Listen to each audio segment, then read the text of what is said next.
An employee does not come to work. They did not decide to take on that job simply because of your vision for the company. You know, that is very seldom that we will see an employee that will join a company simply for the vision. We may see a partner, someone who wants to contribute to the growth of it, but never will you see an employee that says, you know what, I want it because I love your vision. No, there's some type of purpose that they're trying to serve, whether it's to pay their bills or provide for their family, learn from this company. And I am very transparent with that, with teams that I build, because I always want to know, what is the aspiration of my employee? Like, where do you want to go? How can I help you get there? Like, ultimately, okay, the elephant in the room is, I'm paying you. You're going to help me get to where I need to get to because it's your expertise. I'm paying you, right? But I want to make sure that we can maximize this, because what I want for you to do is to be able to lead this company. If you ever decide to leave, I want you to go and do better things. I want you to also be able to do what it is that you set out that you wanted to do. Hello and welcome to episode 202. We're well past our 200th episode milestone. I hope you all enjoyed the bonus episodes that we did in celebration last week.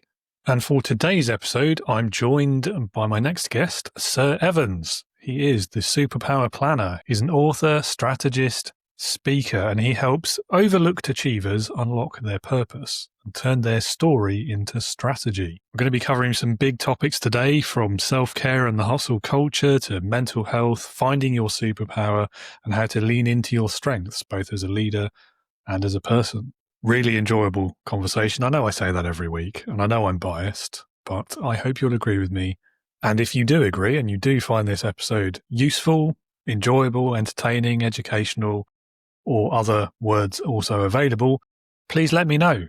Leave me a review wherever it is that you're listening, or a rating if you can't do a review. All of them are seen and appreciated, and in the next 100 or 200 episodes, you may even get your review read out in a special episode.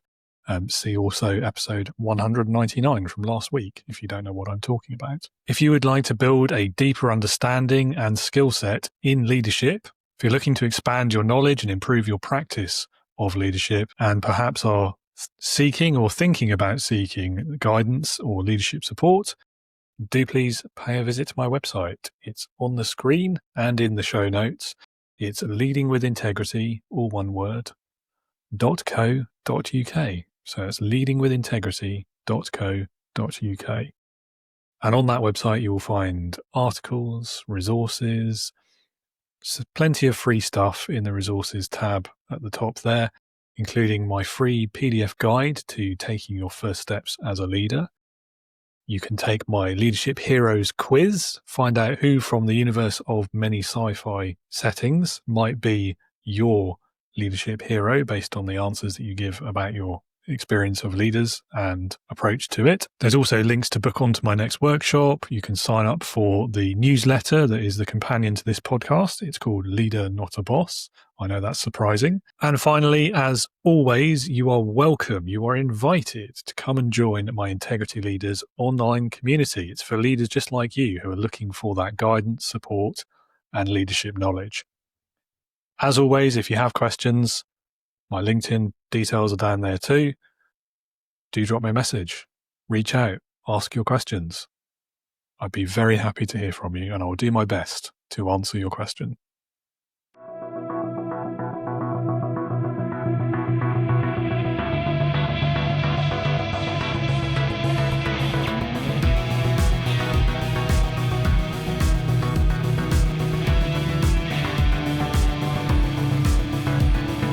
Welcome to the Leading with Integrity podcast. Leadership talk for the modern manager. With your host, David Hatch. So, welcome to Leading with Integrity. It is wonderful to have you on the show. Great meeting you as well. Absolutely. Thank you for having me. Pleasure to be here as well. Yeah. And I'm really going to push you into the deep end to kick us off. Tell us a bit about yourself, your career so far, what you do, why you do it, all of those sort of questions. Yeah, so my name is Sir Evans, and yes, that is my real name. And no, I have not been knighted. It's always things I have to use as disclaimers. But for me, my business, we help overlooked achievers tap into their unique strength, which we like to refer to as that superpower. And how do we apply that to a purpose-driven plan, right? For me, my journey started about 20 years ago. I was at my heaviest weight, 525 pounds. And just as I was starting my weight loss journey, mother passed, and less than 2 years later, my sister passed away. Um, as I was going through the process, healing and rebuilding, using that gym as the outlet, I noticed a common denominator across the board. It was the same energy that I was using to um, overcome the weight loss, right? Over 250 pounds, losing those loved ones, and also my first love being music. I noticed the same energy that I was using to overcome each of these obstacles was the same, that unique superpower, which I labeled it. As I went into business, that was what made me start the business. I said, hey, if I can do this, there's so many people that struggle with being able to unlock their unique superpower. How can we help them to develop and establish that? And the second leg of it came after I started my business, Quality Service, in 2016, where working with individuals, teams, companies, politicians, artists, I noticed a common denominator there.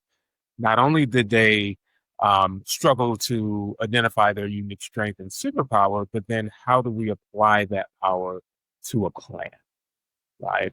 And so, full circle, we help them to not only find that power, because that's just the foundation, but then how do we apply that to a purpose driven plan where you can make the most out of that power?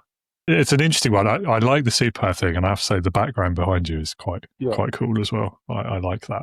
Anyone listening and not watching, you just have to use your imaginations. But yeah, so I mean, planning as a spiritual discipline, that's a phrase that you talk about.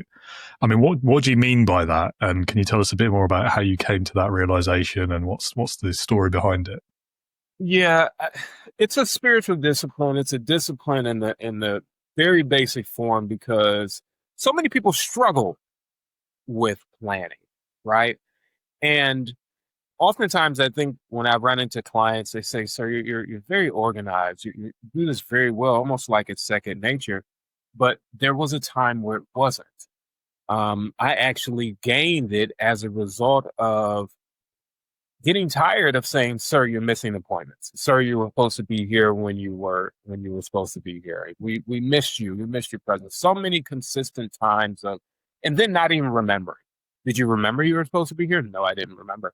Um, and I had the option to say, okay, we can continue to not know what's going on. We can continue to miss these opportunities, which ultimately, not even just opportunities, but it could be with friendships or relationships where it's like you're missing these opportunities to grow, or you can actually do something about it and try to write these things down. Um, and what I learned, even more importantly, as I began to develop that habit and the discipline got stronger, now it's not even so much about the events that I write down as it is the habits that I'm writing down. What are those daily habits that I need in order to achieve those weekly, monthly, annual goals? So it really is something that starts with taking it one day at a time. But I think being intentional about what it is that you're writing down, like I said, it's not always an event that you're writing down, but it's oftentimes the skills, habits, and disciplines that we need in order to achieve some of those things, and just getting into a habit of writing them down and letting them be taken. I mean, habit is a good word, isn't it? Because I feel like it's one of those things where, like, the more you do it, the easier it gets to keep Yeah. doing it, if that makes sense. And I guess that's what habit forming is all about, isn't it, at its essence? I don't know. I've always found the planning bit as never. I'm not going to say it's been easy, but it's not something that I've ever found like I don't want to do it. I quite often get the opposite problem. Like, I get buried in the planning and forget that I actually one day have to do it. and execute it and do something with the Yes. plan. I think it depends on the superpower. And it sounds like one of your powers may be your vision, right? Your ability to be able to see, because oftentimes people who have a gift of vision, it's no problem for them to see the ideas. It's actually no problem for them to envision, or in most cases, write them down. For myself, the problem is we get so bogged down in the details that we live in the weeds, right? We live there. So we never actually come out to a high level, right? I use the example of like, if you're on a plane, right, and you're traveling and you look out of that window, and if you're lucky enough to get a window seat, you notice the buildings, the trees, the architecture, all of these things, the mountains, everything you can kind of see from this bird's eye view, if not better, angle.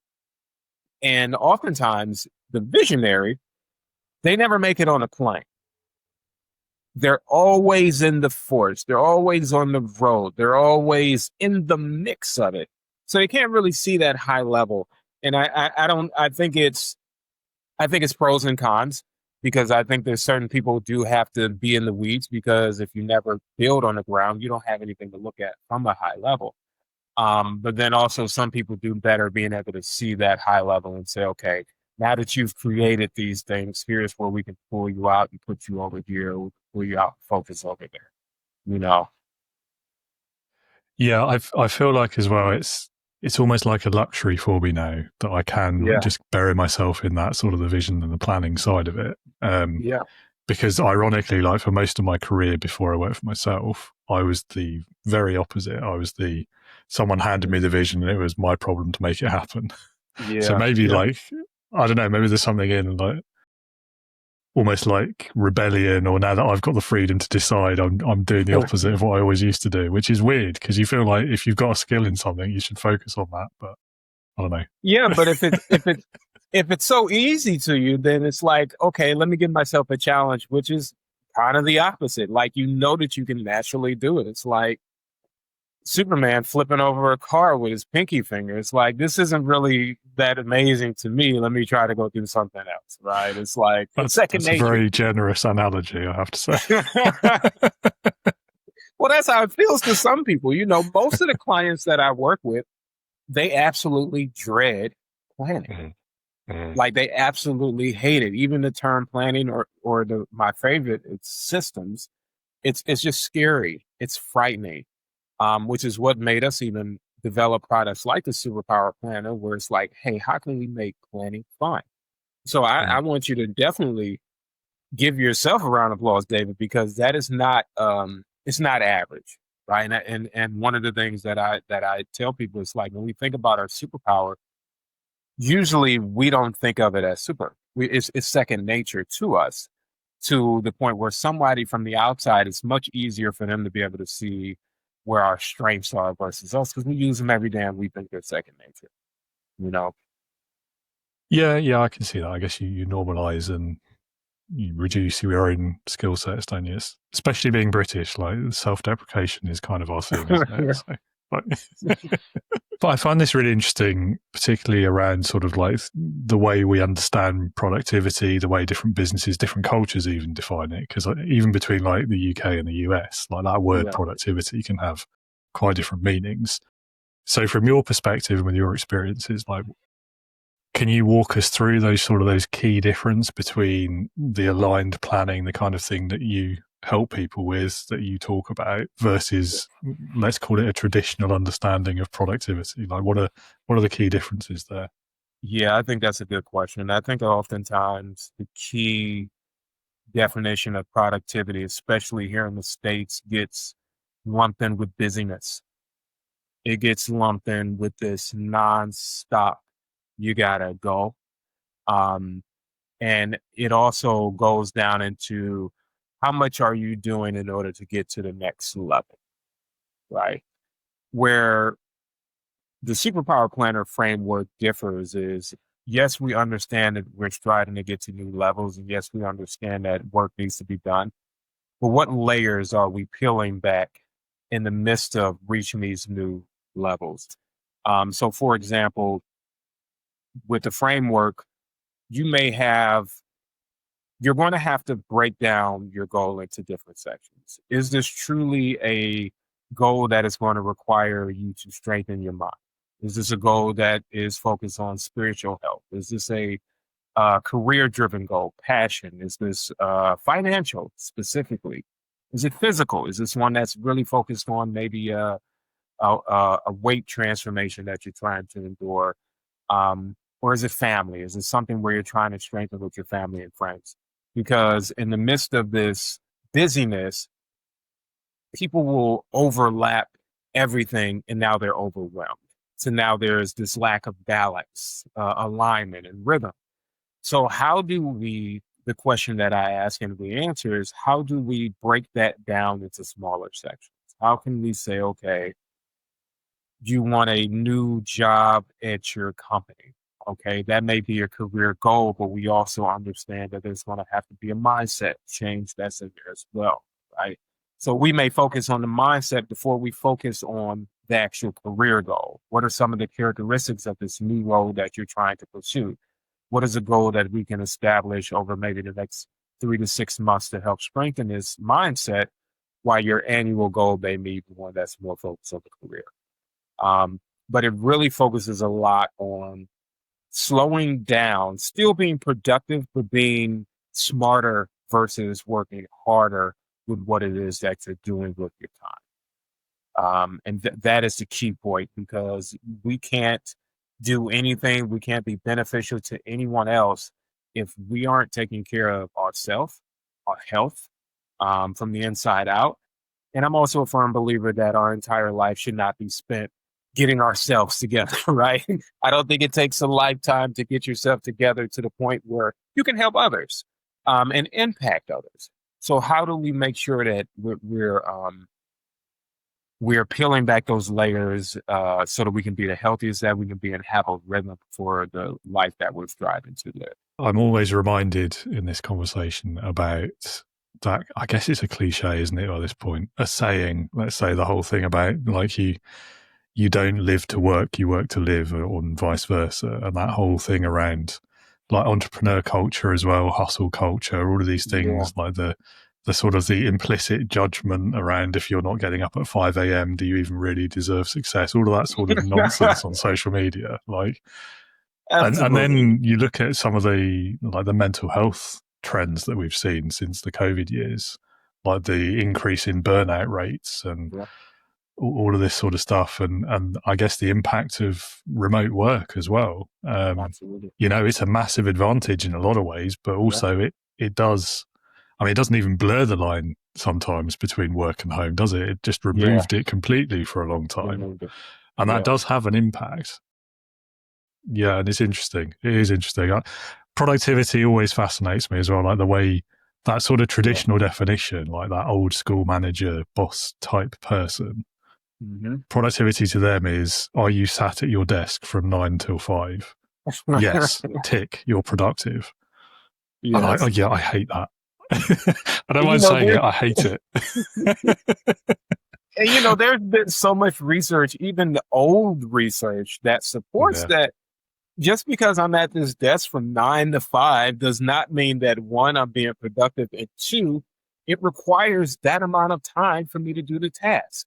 I always forget the study, but there's a study that was done where we will get a task completed in the allotted amount of time that we have.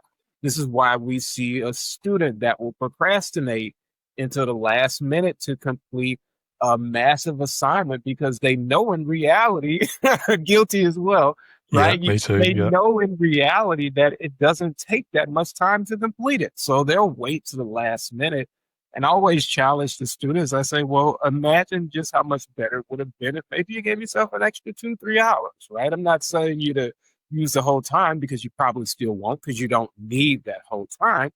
But it's like, we will get things done in the allotted amount of time that we see fit, when that's the case, So that productivity is very, as you said, is very interesting, and how it changes culture to culture. And even with the hustle culture, I came up that way. I was naturally engaged and underwater into this hustle culture of where if we're not working, we're not being useful. If we're not up, right? There's no sleep. There's no sleep thing. Oh, well, no days off. All of these toxic, they truly are Yeah, toxic. And I'm sure there's someone absolutely. listening now that says, hey, I subscribe to this. But once again, you cannot function if you're burnt out. And I remember it was so bad for me at a point in time. I was averaging probably 3 to 4 hours of sleep. And I was right on the brink before I met my wife. I was on the brink of studying a method that Marines and Navy SEALs use to sleep 20 minutes on, 20 minutes off throughout the day. So they, the theory is that they can go from, REM to stage 4. They can get all of their adequate levels in 20 minutes.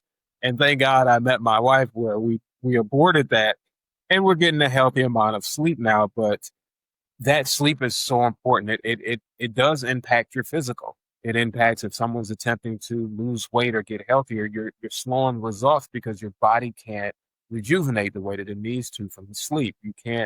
You're not mentally there. It's not even enough oxygen that's getting flowing to the brain without that adequate amount of sleep. It is literally your secret weapon aside from water that you naturally can do to help rejuvenate and refresh yourself. And this coming from someone who truly just operated in that hustle space. And I will say this, after you have survived survival mode, or if you've made it through this hustle mode, I think the beautiful thing is that to look at it as like a switch, something that you can turn off and on. Okay. When I go to the gym in the morning, I turn my survival mode back on because for me, I don't want to go back to 525 pounds. So when I go into the gym, I have a mindset of this is the last day that I'm going to have to work out. Tomorrow does not exist. We're going to go in here. We're going to do it in a way where we're not injuring ourselves.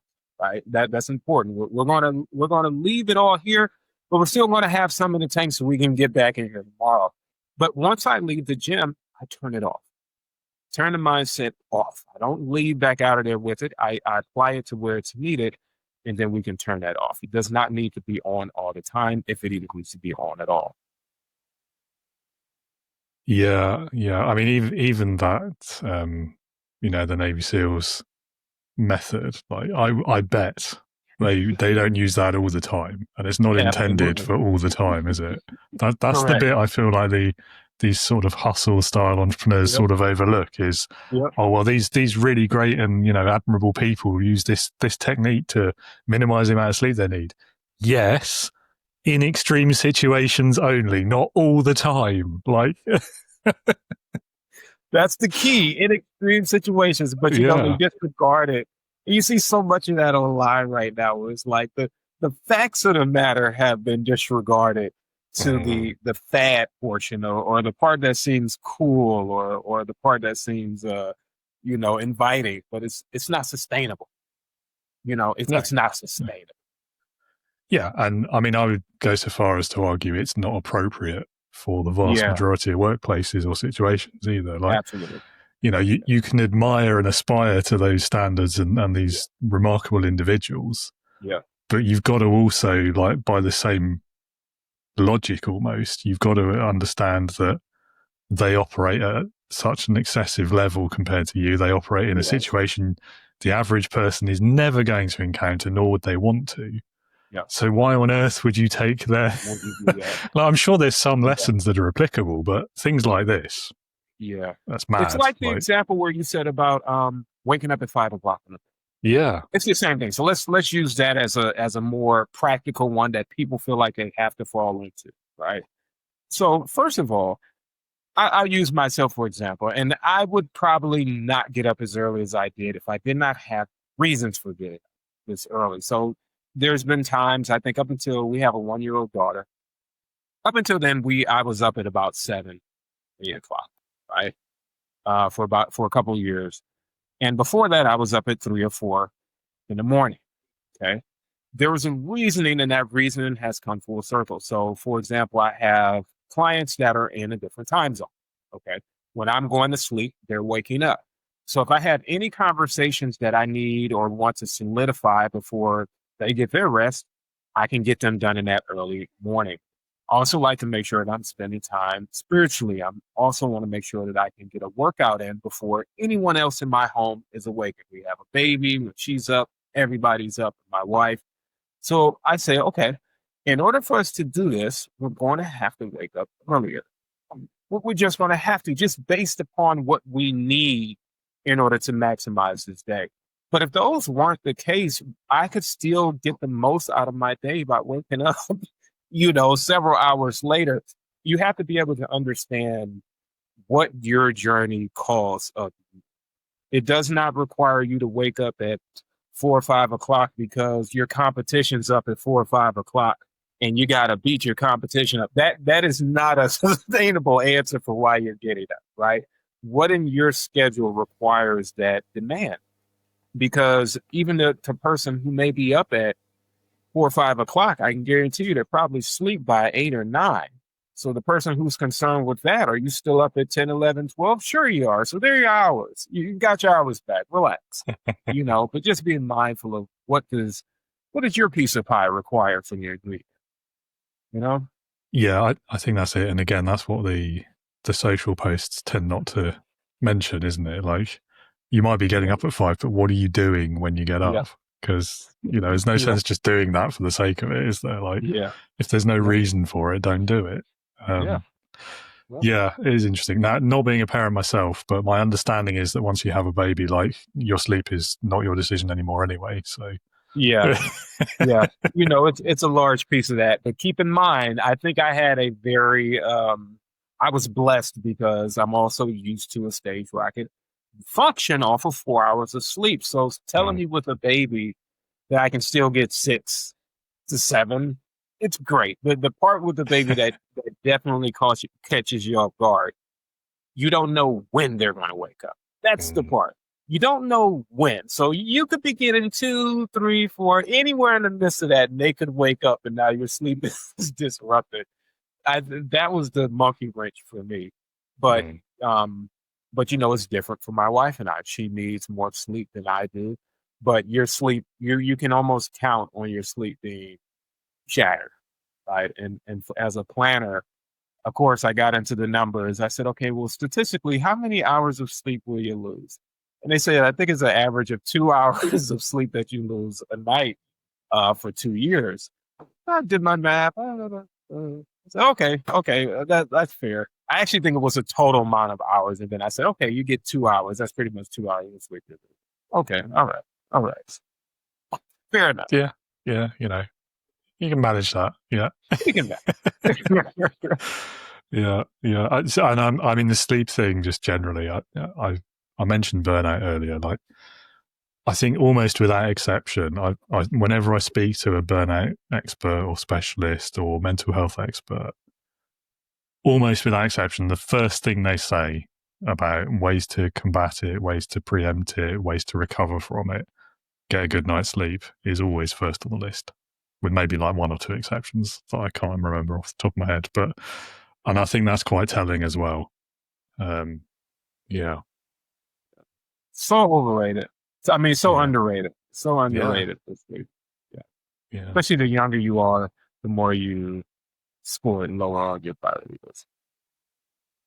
Yeah. I slept a lot more when I was younger, I think. Me too. Especially as a teenager. Like, you wouldn't see me before 11 in the morning. Like, you needed it. We always do. It's just so I'm not sure I did. I'm not sure I did. I think I was just lazy. But you don't see any of those posts. And it's funny that you say from experts, you don't see any of that online. You don't see anything about sleep, and getting rest being at the top of the list. In most cases, it's not at the top. Yeah, I mean, unless you specifically have gone out of your way to follow experts like that who are talking about it. No, you're right. It's usually the people posing in front of Lamborghinis and things that they've hired for the day or whatever, and talking about their 5 a.m. start. Anyway, let's move on from that. I'm going to start sounding bitter otherwise. Yeah. So if somebody in the audience is in a place where they're a little bit lost, they're maybe lacking clarity, they feel like they don't have the momentum in life or their career, what would be the very first step, first thing you would recommend that they do? I think one of the things is maybe to kind of recognize what season that you're in. Um, is this a season where maybe you're trying to figure out what that next move is? Maybe it's a season where you're trying to figure out what it is that you're hearing, right? Where it sounds like I'm not sure what I should be doing, how to get there, how to move. And sometimes in that case, I think it's most important to rest and be kind of quiet in that space. But recognizing what season you're in, I'm a firm believer that it's always our time if we're here in the flesh, right? If we're, living, breathing, it's your time. It's your time, but it may not always be the ideal season that you're looking for. So being able to understand, okay, this is my time to grasp whatever is for me in this season. Oftentimes we'll throw the baby out with the bathwater if it's not our season, where it's like, I have no idea what I'm doing here. Like, it's wintertime. I have no idea what I'm doing here. Why am I in this winter season? I got to get out of here as fast as possible. But every season comes with its purpose, and having that ability to say, okay, I'm here intentionally. Intentionally. We try to get through seasons with a blur, but just intentionally, what am I doing here? And what do I need to get out of this? That would probably be the first one. The second thing that I also would recommend is they kind of go hand in hand. It's like, okay, well, I kind of got an idea of what season I'm in. I need you to recognize the power that you have in that season, right? And that requires a lot of reflection. So, and when I see it in so many clients is one of the reasons we get ruts longer than we should be. It's because we don't understand the power that we used before we got into the rut and the power that we often use in the midst of it and that we'll use to get out of it. So I always recommend people to say, there's a test that we use, but even simpler than that is ask someone close to you, what is that strength? What is that unique power that you have that no one else has quite the way that you have? Right? It's very easy for someone closest to us to tell us. And then I asked them, well, I want you to think about as many opportunities. I recommend writing it down, but when do you remember using that in your past? What are some of the memories that come to your mind as you think about that? Whether it's in your family, whether it's in school, experiences, culture, environment, community, where are the times that you saw yourself using those strengths? And they're not always good situations. We oftentimes use our powers for not so good things as well. But the key ingredient is to say, okay, when have you seen this? Because using that to build that momentum oftentimes is what we need in order to get out of it. I like that. And I think there's parallels there to like personal development in the workplace as well, like understanding Sure. your strengths, Yeah. acknowledging your weaknesses. I still sit on the fence about once you've got those two, where you should then put your focus. Because I think, again, like the traditional view of personal development is once you know what you're good at, freeze that and then focus on what you're bad at and try and make it better. But then there's also a newer school of thought that's like, no, if you're bad at it, forget it, put it aside, focus on what you're good at. And I don't know, like I swing back and forth on that as well. It's what I think, David, I think it depends on the person because I'm very torn on that as well. And there's even certain tests like Strength Finders. Strength Finders specifically focuses on your strengths. They don't mention your weaknesses at all because they don't want you to really focus on your weakness. They want you to focus on your strengths. And I think it depends on the person because some people are very good at the ability of recognizing their strength and recognizing their weakness, but they're very good at, okay, if this is where I'm weak, let me get some assistance with someone to fill it in. I think there's a book, what is it, Who Not How, that tells you to focus specifically on, okay, if you can't get this done, who do you know that can get it done? And some people thrive at that a lot better than others do. They can think about who they've encountered, who they know. But someone who's more introverted, who may not have or lean on their external community as much, just the thought of saying who can be a scary thing. Like who? What do you mean who? I don't know anybody, and they know tons of people, but I don't know anyone. And I think in those cases, I look at it as, okay, well, how can you strengthen the strengths? Because I do still lean more towards that, because I think that when we can strengthen little things within our system, they will work out a lot of other issues that we didn't think would exist. Just by fixing small things and the things that we already do well. Oftentimes it is the little things that we don't like to change or want to focus on, because it's like, well, that's not that important. But really, it's the fundamental piece that helps your gears turn. And I think that right there, that's the way that I lean towards. I could see both ways, strengthening the weakness. I do feel like putting an overt amount of time into strengthening your weaknesses can be a little time draining, a little bit of a waste of time. Because I also think that strengthening your strengths can also help offset some of those weaknesses. Yeah, I guess it depends on like your role, your job, your career, like what you're doing at the time as well. Yeah. Like if your strengths are not well aligned to the job you're being paid to do, then that could be a reason to focus on improving your weaknesses, I suppose. Yeah. But then I also think as employers, as leaders, you should be looking at how you're developing your people as well. And if those strengths and roles don't align, then that's kind of your responsibility to address that one way or the other, whether it be through offering training or moving them to a different role, offering them a new opportunity maybe, or I don't know. I mean, worst case, parting ways. But, I think you're not really serving anyone as a leader by forcing someone to stick in a job they're not very good at for whatever reason. And I think even to that, it opens up that to whether it's the leader should be able to see whether they are better suited for a different role, right? Because absolutely, that development is so important. But if you're trying to force a round circle into a square peg, you're not doing any, as much training as possible. And I think one of the better skills of a leader is probably being able to put the right people into the right seats, right? And if you move this person from this seat to this seat, especially after they voice, okay, well, I didn't like that seat because I'm not good at it and I'm struggling at it, but I probably would be a better fit here, whether you saw it or they saw it.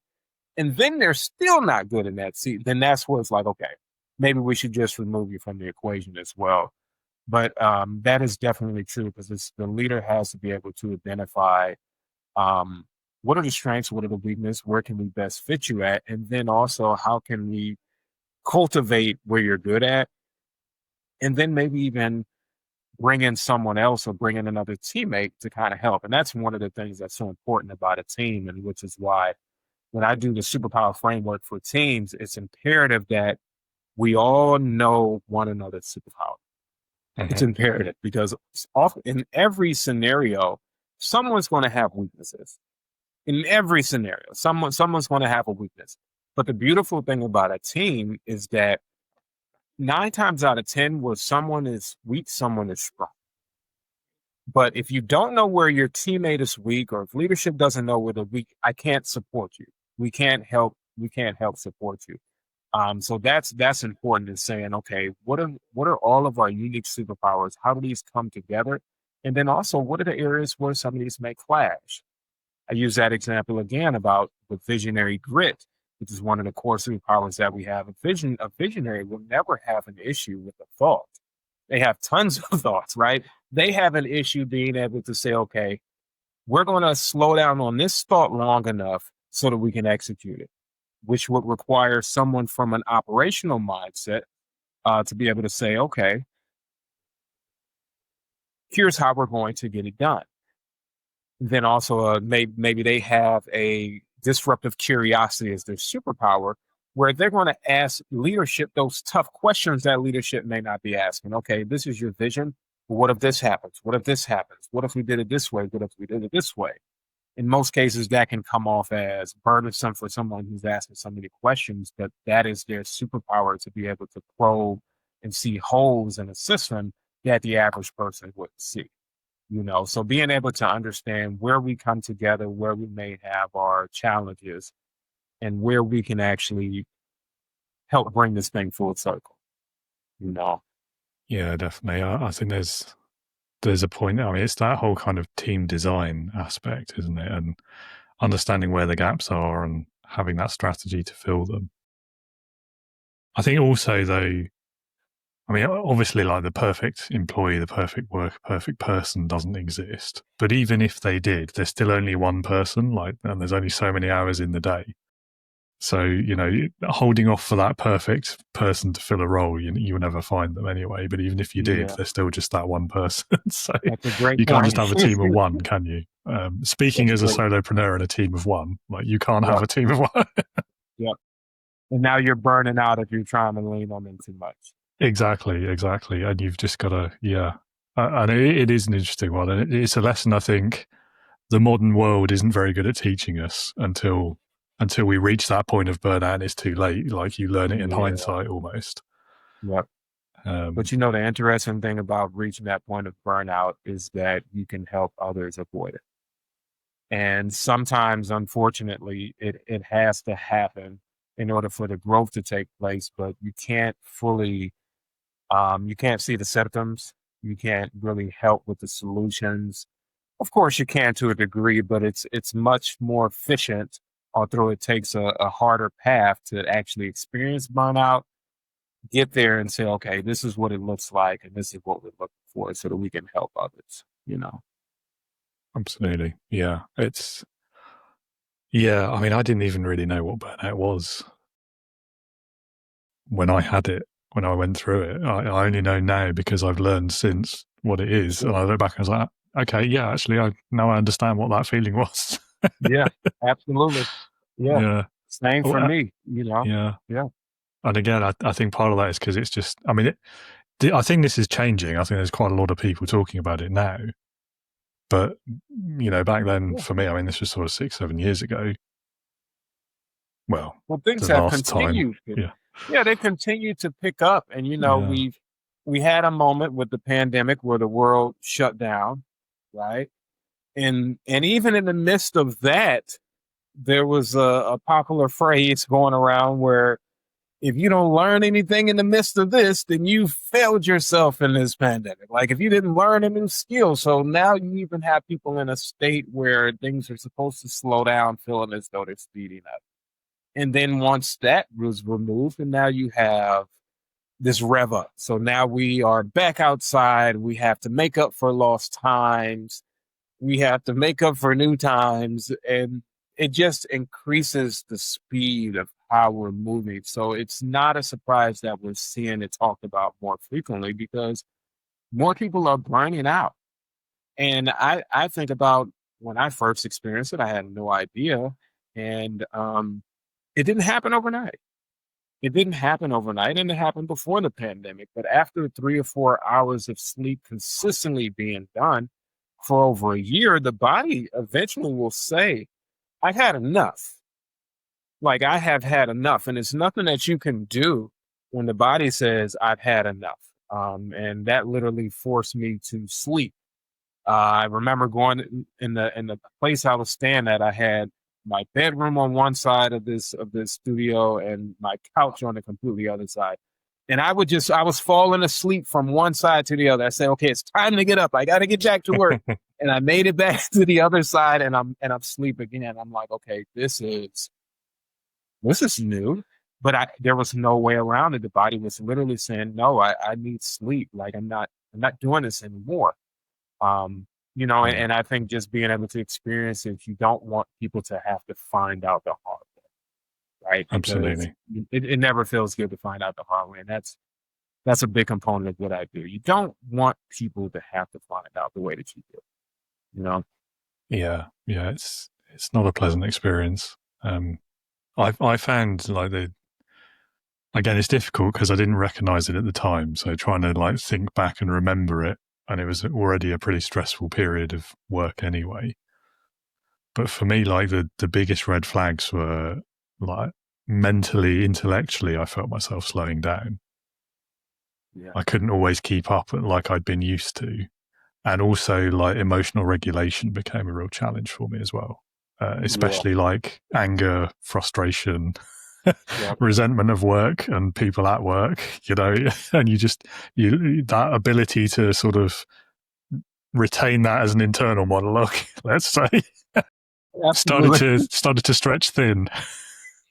It's amazing how you can still function with certain key ingredients shut down from your mainframe, right? Yeah, it's like when you put your phone on this low battery mode, like you can still function, but it's going to be missing some key features that you need. And that emotional intelligence is so important because I think, especially for men, it's easier for us to turn off, especially when the going gets tough. It's one of the first things that cuts off when burnout occurs, because what we're going to do, we're going to rely on our body and we're going to rely on our mind. And the mind, in most cases, does not agree with feelings. This is why they say don't always feel first. But, when thoughts are left to their own devices, they're not much better. We become cold, heartless, angry, all of these things when we're just moving. So it's very interesting to see what shuts down. And that's one of the things I always tell people to highlight. Where do your priorities, how do your priorities shift when things get challenging? Especially if you're being aware of burnout and trying to say, okay, how do I know that burnout is occurring? You'll notice priorities begin to shift. Working out, I'm not going to work out, I gotta work. Being more patient with the words and things like that. No, there's no time for that. I've got to work. Maybe it's friends. I haven't seen friends in months because I have to work. There are certain things that priorities start to shift and then burnout arrives that we have to be able to recognize. Almost the same way we can recognize when the weather is changing, right? We may not be able to see a storm in the distance, but you can oftentimes smell sometimes, even when the weather is changing and that rain is coming. And if you can't see it, then you got to be able to, use your senses to be able to recognize, hey, maybe I need to take a break. Maybe I need to take a pause. And even having people around us that we love and trust and respect enough to say, hey, maybe you should take a break. Or friend group, hey, haven't seen you in a while. I have a running joke with some of my friends. They say their joke is, sir, we need you to stop working on your rocket ship. I'm outside. That's when I know that I've been working too hard. So are you working on that rocket ship again? We need you to come outside. So just having that community, I could be able to say, okay, we want to see you, or just come up for air, take a break, take a pause. Yeah, definitely. Change is as good as a rest, isn't it? As they say. Yeah, it's I like the weather analogy as well. That is a good one, a good way of thinking about it. Yeah. Because we run into the storms. Of course, there's been times when we've seen that storm, didn't know it was coming, right? But you run into enough storms, and now you have to start to be able to examine what happens when the weather's changing. Like, what's happening in my life that's triggering? Because a lot of times we are creating different circumstances that trigger certain burnout. Sometimes we're not. Life is always going to happen, but if you're blindly going through it, I can guarantee you're probably creating more stressors initially. Once you begin to recognize how the storm's coming in, when they're coming in, you'll notice that some of these you're contributing to, and then some of them you're not. Here's how I can better prepare for it. Indeed. Yeah, looking out for the change in the wind, I guess. Yeah. There we go. I like that. Yeah. I like that. Yeah. I mean, the other way to look at it is you can't really do anything about the weather. So, I don't know. Let's move on.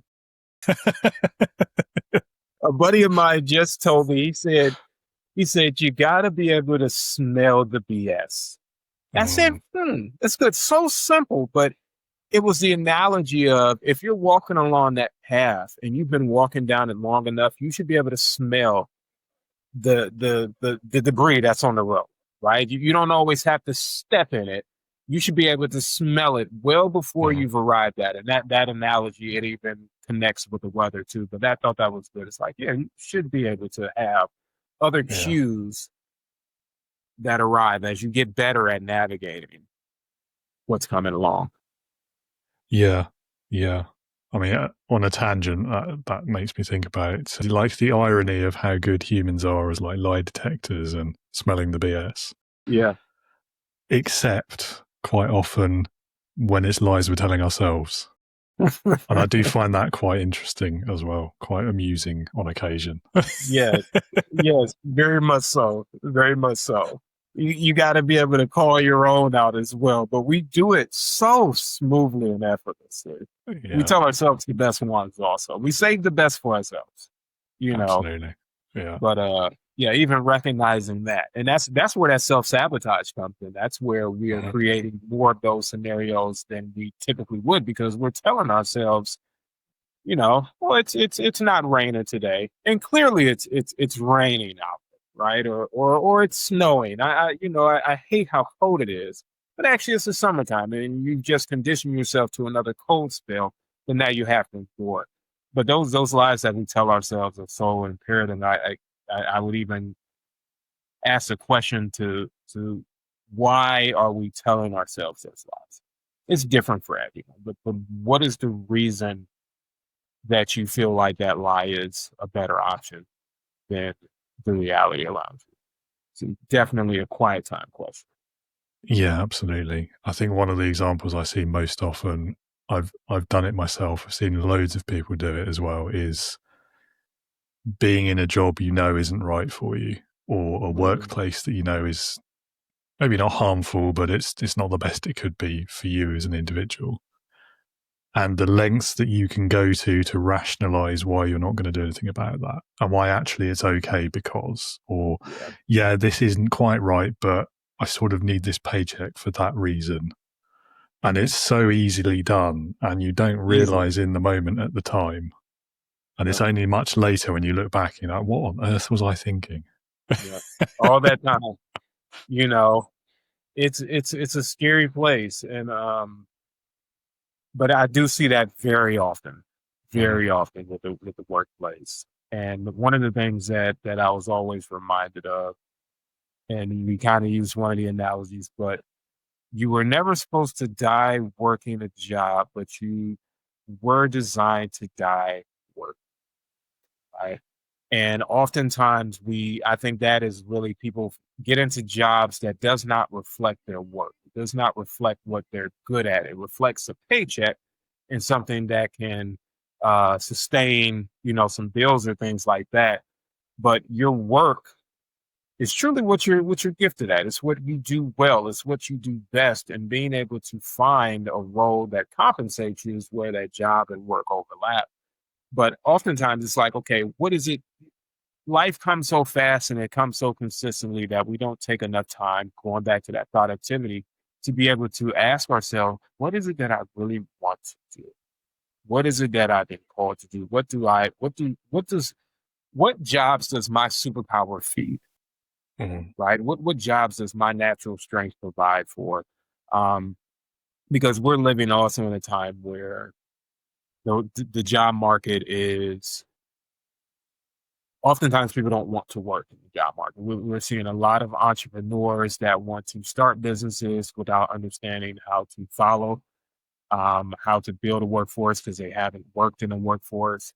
And how do we take that and also say, okay, I'm going to take my talent somewhere where they're appreciated and somewhere where I can excel.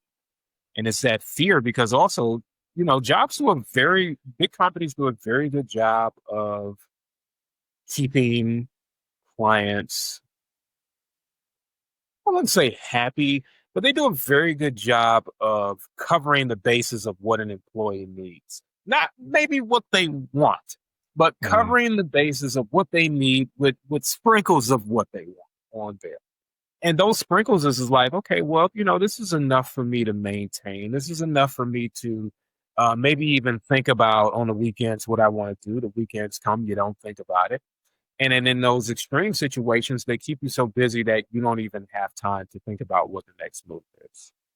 And that's where we see 5, 10, 15, 20 years, zip by. And this is why a lot of clients that I work with are people who have been in corporate America for 15, 20 years, and they consider themselves late bloomers, right? When it's like, I'm late to the party and now I want to do something that I love. And kind of going back, David, it's always your time. You're not late to the party. It's your perfect timing. You're here.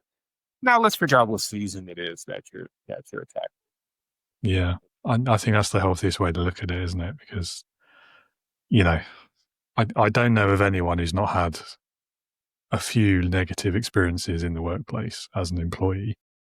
And it'd be very easy when you finally get to that point where you decide to do something else, not judging the reasons why or the timing, but be very easy at that point to say, well, I wish I'd done it 10 years ago so I didn't have that experience or I didn't have to suffer through that. But actually, think about all the things you've learned from that experience that you wouldn't know now. Like, you might not be making this change today had you not had that bad experience or witnessed that, whatever it was.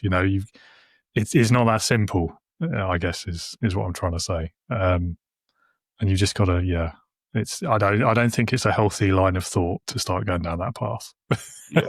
Yeah.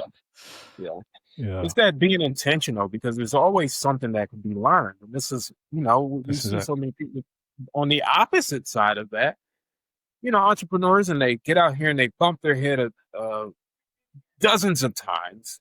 Well, some of these things could have just been avoided by maybe going into the workforce and learning from a company that has had success, right? Learning from a company that has made it to where you are striving to get to, maybe not the ideal niche, but a system is a system. Business is business. Most businesses operate the same way. The service or product may be different, but taking things from that system that you like and maybe implementing things that you didn't like and changing them. But there's rarely do we see that middle. There's either the extreme of I hate it here, I don't want to leave, or I will never be there. And I don't think they have anything to teach me in that area. Where in the middle, we see the most success being those who have been able to extract the most from their experiences and now apply them to this new endeavor. Yeah. So, a slight follow-up question then. We've sort of been dancing around this concept, I think, but what are your thoughts on the whole, the purpose-driven founder, the purpose-driven business, that whole sort of movement? And how do you see that kind of lining up with, I guess, what we've been talking about, really, where it's that difference between your skills and what you're good at, your strengths, if you like, and what you love doing, and what does it say for your career if those two things don't match as well? Like, you love doing something but you're terrible at it, or you're really good at something but you hate doing it. So I think it's important to make a distinction between your purpose and your passion. I often think that someone may be passionate about something that they're not necessarily good at. Sure, you can learn. But I think your purpose can be done whether you're good at it or not. And you're going to always develop at it because it's your purpose. It's your reason for giving. It's your reason for whether you're doing a A-list job or a F-list job. It's your purpose that's being called out. So for me, I'll use this as an example. My purpose is to change lives through the power of planning. We want to see them transform, and ultimately through that superpower, but also understanding I'm nothing without the higher power that gives me my superpower, right? So that is my purpose. My purpose is very simple. Change lives, transforms lives through the power plan. That's it. That's it in a nutshell. Now, this passion thing gets overwhelming. This passion thing is what says, okay, well, let's write a book. Let's do a tour. Let's do keynote. Let's do music. Let's partner with this business and do this. Let's do that. Let's try something brand new that we've never tried before that we probably aren't good at. But it helps to get our purpose complete, right? Passion is what leads to burnout faster than purpose. Because passion doesn't always align with your purpose. Like it's like 100 people trying to get into the door, but the door isn't designed for everybody and everybody can't get to it, right? And that's why it's important to separate. So it's like, understand your purpose. Understand that first and foremost. I don't think that passion, if you truly have passion, first of all, it's not going to run out. If you feel passionate, someone with the opposite problem, I'm just not passionate about anything. Focus on your purpose. What is the purpose that you want to fulfill? What is the purpose that you feel you've been called to fulfill? Because passion will lead to burnout if it's unbalanced. If it's just raw passion, keeping you up every day, keeping you going without that purpose, it's going to lead to burnout. There's been several times where my passion has written a check that I couldn't cash, but my purpose ultimately still paid the bills, still got me through a season, still got me through a transition. The purpose is the statement of God will never put more on your plate than you can handle. Passion is when we go back and we try to put extra scoops on the plate and say, God, take care of this too. Go ahead and take care of this too. And I know that you're in the UK, but the example I love to use is Thanksgiving, right? People want Thanksgiving plates all year round. They want the whole plate full to the brim, and that's just not the reality of it. So what is your purpose and what is the meal that it requires? And the passion will naturally follow, but understanding your purpose and the importance of it, you know. Yeah, no, I do like that distinction. I think it is worth a lot more thought, particularly for people starting a business to do one of these things. Absolutely. Do you think as well, like a purpose is generally like you probably only have one of those, maybe not in your life, but probably at a time, whereas passions, people can have quite a few of those, can't they? Like, yeah, I do think you probably have very few purposes, if not one in life. I don't know if I've seen anybody. Well, I think that they all still have the same root system, right? You still got the same root system, because I'm thinking about the different hats that I put on over time, right? We've put on entrepreneur, we put on husband, we put on father, and they all have purpose, right? The purpose of my marriage may be the best husband possible and to be the best leader for the family, right? While the purpose for my daughter is not to be her best husband, right? Is to be that best father, and the role looks different, but they still overlap, and the purpose is still the same. And for that is to honor the things that God has allowed me to be a steward over, right? So the purpose is same, looks different, passion kind of overlaps, but it's different passion even still. Passion I have for my wife is, of course, not the passion I have for my daughter, but the purpose still aligns. And I think it's so important to distinguish them, because they can get blurry, and oftentimes you will allow passion to rev you up when it should be purpose. It's like, we've got to get this done because I'm passionate about it. You don't necessarily have to get it done. Does it align with your purpose? Because it might not be the best season for that passionate project that you're trying to pursue, you know? Yeah. I think there's a big amount of like honest self-reflection required as well, that again, I think a lot of people may be not comfortable doing. And, you know, I don't want to speak ill of them, but, you know, there's a couple of bosses I've had over the years where, you know, they'd say all these things about their purpose on this earth being to do such and such with the business, when really, I think all it actually was is they were passionate about making some money for themselves. Yeah. Like, Yeah. And you know what, man, I think that's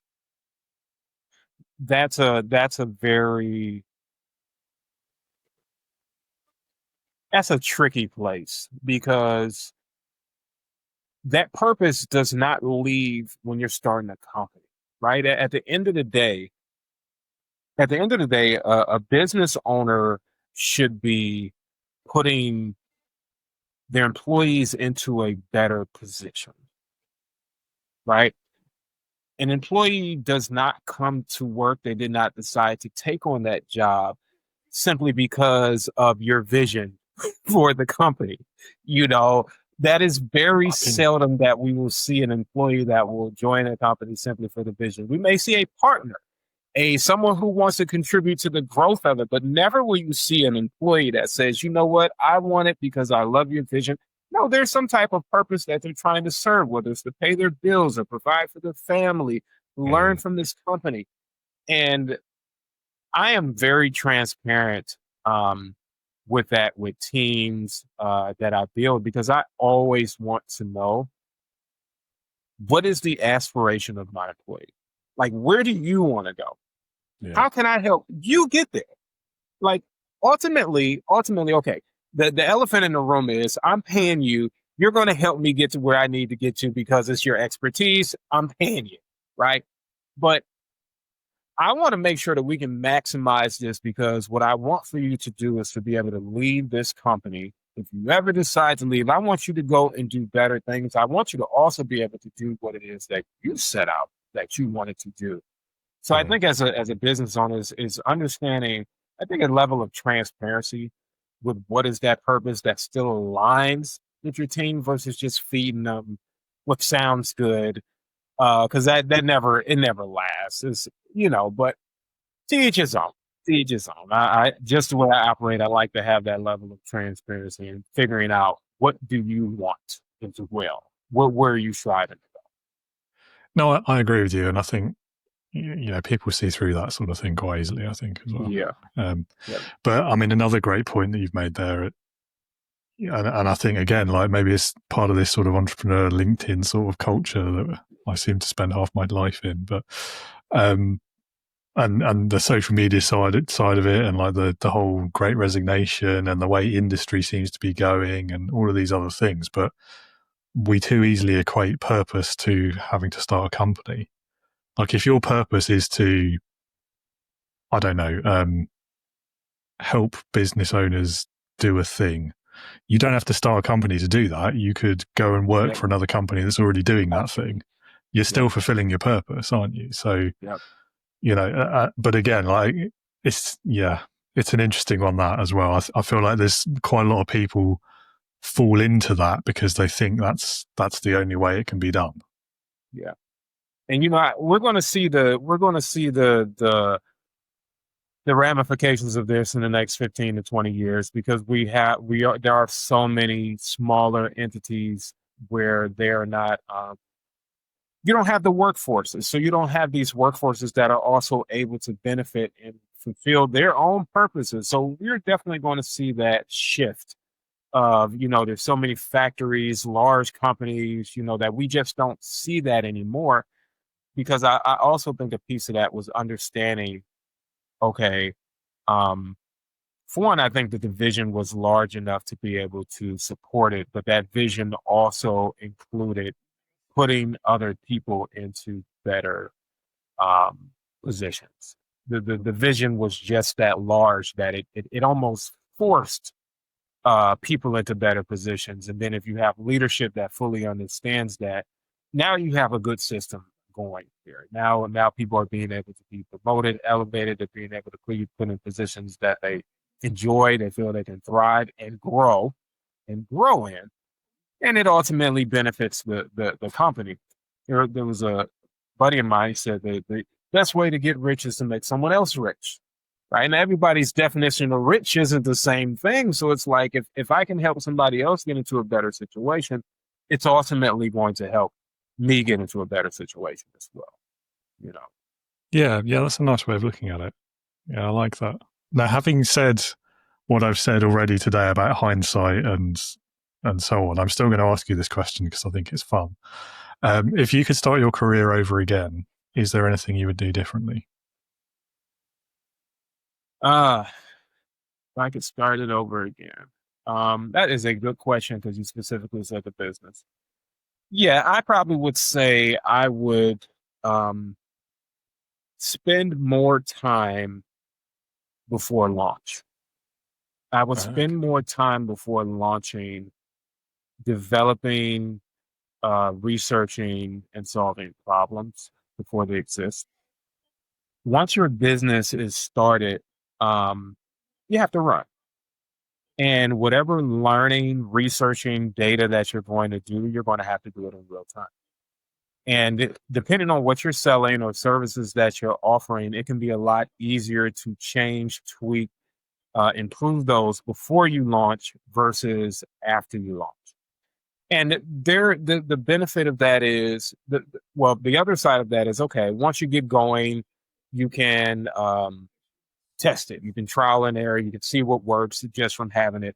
But there's so much more benefit of what I like to say, loading the clip or the firearm before you go out. No one would ever go outside with a loaded firearm to protect themselves with one bullet in the chamber. You're probably going to have more than that. So why should we approach our business the same way? Why should we just have one piece of the business ready to go before we launch it versus trying to have as much as possible? And I know that someone may be listening to the concept of analysis paralysis where we spend too much time planning, but I think that you have a good idea beforehand. I would probably say to spend a little more time crossing the T's and dotting the I's. Yeah, that's a good one. I think, I might steal that. Yeah, go for it. That's one of the biggest ones. Yeah. And you're exactly right. I mean, that especially about, once you start, you have to learn in real time. Like you've just got to, and I feel like there's lessons that get missed because of that, because of what do they say, like the tyranny of the now, that whole thing, you've got to keep it running at the same time as trying to learn, and it makes it way more difficult. Yeah, I'm not sure about the bullets in the gun analogy. Let's say gas in the petrol tank. I don't know. There you go. Nobody's going to just get a gallon of gas if they got to go cross country. Right? Exactly. It doesn't make sense. Yeah. That's nicer. Yeah. Yeah. And I think about it from music when I used to do music, and whenever we would finish up a project or an album, people would love it and they would ask us, what's next?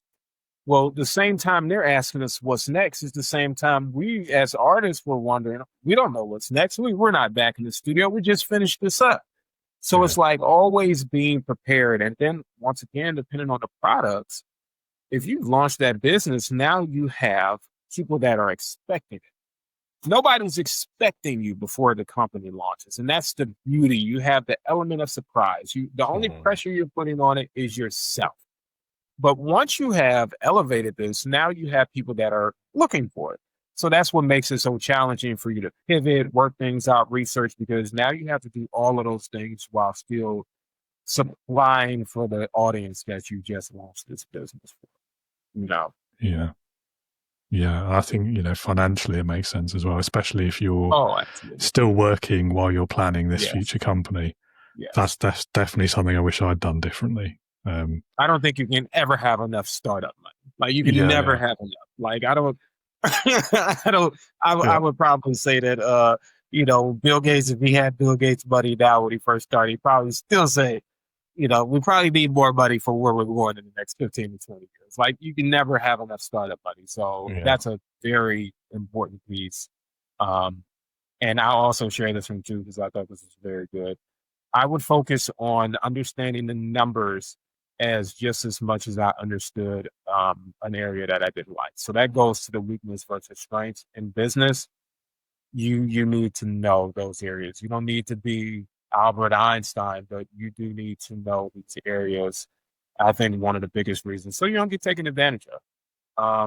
It's good to have the fundamentals of the areas of your business, because if you don't, you can easily be sold, anything. Absolutely. Yeah. Much as I try to resist the going down the weaknesses route, like if you're not good at the numbers and you're planning to start a business, I mean that's got to be there's good at, and then there's like basic level understanding that you need to have to run a business. And it is. There are quite a few. That's one of those areas where the weakness you can't just completely hand it off, or especially not your finances. You No, gotta exercise that muscle. You just have to. absolutely. You have Absolutely. to. Yeah. And, I mean, you can go and hire an accountant. And I mean, that's what I do, definitely. But Right. I'm sure it's the same in the States. But in the UK, even if you have outsourced that work, you, as Yeah. the company owner director, you are legally liable for whatever the Responsible. numbers say when Yeah. they get reported. So you've got to, unless you're perfectly comfortable just taking that risk of prison time without Right. knowing what it is that the thing says. I mean, maybe some people are, I don't know. Right. But me, not so Yeah. much. Same logic Yeah, here. But unless you're comfortable taking that risk, you need to do the famous word phrase, where you need to do your due diligence. You absolutely. have to do your Yeah. due diligence because nobody's going to do it for you. Nobody's. Well, exactly. Yeah. Well, nobody can really in that particular example. Yeah. I should say, like, my accountant is excellent, and there's never been any trouble there. So Great. That's good. she's amazing. So, Yeah. but I only know that because I check and I read the numbers that she sends me. Yeah. So There we you go. Yep. Yeah. Well, sir, I have one final question. This is the mandatory one. Every guest has to answer this one, so we have to do it, I'm afraid. It's called Leadership Heroes. Leadership Heroes. So if you had to pick one person, but it could be literally anyone you could think of, like they could be alive or dead, past or present, real or fictitious as well, but somebody who, in your opinion, would perfectly embody leadership, who would that be for you and why? The perfect person that embodied leadership would have to be Jesus Christ. And I'll say this because the examples that we have of leadership are endless, but they're very diverse. So I'll give you a prime example of why this brings leadership full circle. When we think about Jesus Christ, whether someone believes or not, it doesn't matter. Everybody's heard the name Jesus Christ. We often think of Jesus Christ as happy-go-lucky. We have the hippie Jesus. We have the all-loving Jesus. We even have usually those are the ones that we get, right? Rarely do we see angry Jesus. Rarely do we see, if any, someone would say angry Jesus, right? But the reason why I say even this leader, because leaders see all emotions.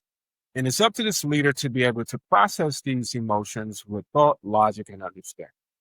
So there is a scripture where there are children that are trying to get to Jesus. They're trying to get to Jesus so that they can be healed, so that they can be near him.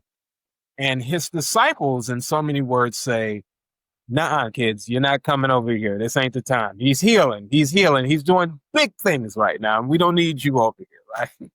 So Jesus hears this, and the word says that he becomes indignant.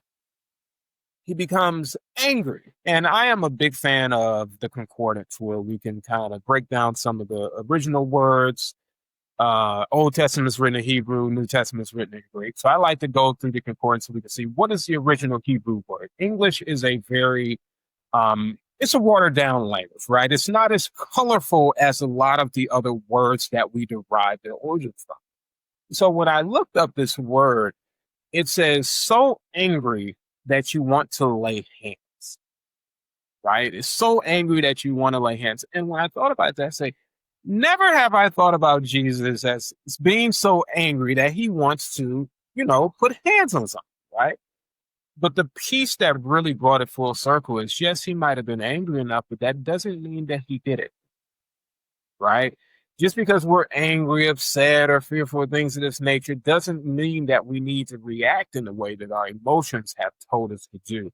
And the example that he did was, he kind of told them, but then he also let the children come through and said to let these children through, because if you have faith as them, you can get into heaven very easily. And I think that was a very strong example for me as someone who already believed, but just seeing that where it's like we have these you still have cookie cutter images. And it's like, wow, that really expanded my idea and really helped me to process how we handle things. And really, that was a light bulb moment for me to say, okay, every scenario where you think aggression is needed is not, maybe it's assertiveness that you need to replace it with, you know? So that's who I would deem as the best leader. And we have so many examples to see from. And that one was pretty much another catalyst that said it for me. It's a common choice, I have to say. People choose him a lot. However, I think you're the first to share that particular example, story, and reason for the choice. So I think I'll give you the bonus points for that. Yeah. I'll take it. Yeah, really, really well explained as well. Thank you for that. And so, I mean, on a similar vein, like the story that always sticks to me in my head about Jesus from the Bible, in that kind of ilk, I suppose, is the money lenders in the temple. And again, like, Yes. I don't know where, I didn't do the same level of research into the meaning of the words as you have. Same anger we see. Yeah, Right. you read it and you think, yeah, he's a bit angry with them, isn't he? Like, Yeah. And once again, that assertive versus aggression, being angry. But in that example, they were doing something in the temple that they absolutely were not supposed to be doing. Yeah. At all. Like, they're selling things that were never supposed to be sold. They're in there at a time that they're not supposed to. There were just so many flags where it's like, once again, you're not just seeing this anger for the sake of being angry. You're seeing this for a justifiable reason where some type of correction is needed. Now, how do we correct this from a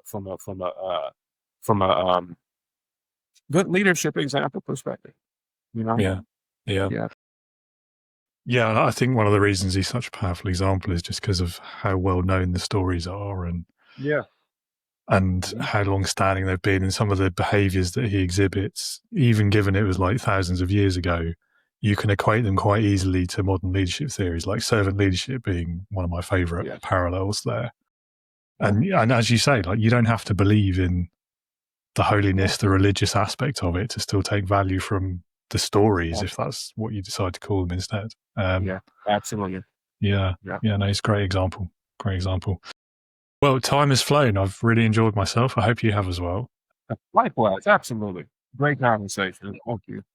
Yeah. And so one final small question I'll ask you is, if anyone in the audience wants to know more about what you do, if they're looking for help with their planning and they want to learn their superpower, where can they go? What are the website? What's the links? Yes, so you can find out more at qualityservice.com. Service is spelled SIR, pun on the name, service.com. Clever, like it. And you can get us there. And also social media has the same handle, Instagram, YouTube, same there. We are actually wrapping up the book for What is Your Superpower? We're willing that'll be out at the top of the year. So if you're more curious about finding out that superpower, how to strengthen it and protect it, it'll be there. And Quality Service is a place to go. And I will put those links down in the show notes so everyone can find them easily. Excellent. Well, thank you so much for your time. It's been great, and have a great rest of your day. All right. You as well, David. Thank you. Thank you, sir, for a very enjoyable, relaxed conversation. It was great talking with you. Listener, viewer, if you would like to learn more about Sir and what he does, if perhaps you're looking for help with your planning and your strategy, do check those links down in the show notes, click on the things, learn the stuff, and maybe get in touch with him as well. If you're listening to this show because you are a new or struggling leader, perhaps you're a first-time manager, or you've founded your first business, or you've just taken the step up into a more senior role than you have before, and you just can't seem to get the right outputs from your team. You're struggling with those difficult conversations. You're feeling those imposter feelings. You don't feel as confident as you would like to be. Then I invite you to drop me a message. Let's talk leadership together and see if perhaps the Integrity Leaders membership or any of my other leadership services or programs could be helpful for you. There's no pressure. As you can tell if you've listened to this podcast today or before, I just genuinely love talking about it and will happily do so for hours on end without any real charge to you. So you don't have to buy anything. If you just want to have a conversation, I'm always open to that. How to do that? You'll find my LinkedIn profile in the show notes. That's the best way. Connect with me, send me a message. Let's start a conversation. And as I mentioned at the beginning, you can also check out the website. It's leadingwithintegrity.co.uk if you would like to learn more. Hope to hear from you and look forward to chatting with you very soon. Well, that's all for this week. Feels weird only doing one episode a week after last week, but there we are, back to normal service as promised. Join me again next week when I'll be chatting the power of coaching and a bit of history as well with my next guest, Mr. Anil Erkan. Hope you'll be back with us then. In the meantime, stay safe, start working on that strategic plan for your leadership. And as always, be a leader, not a boss.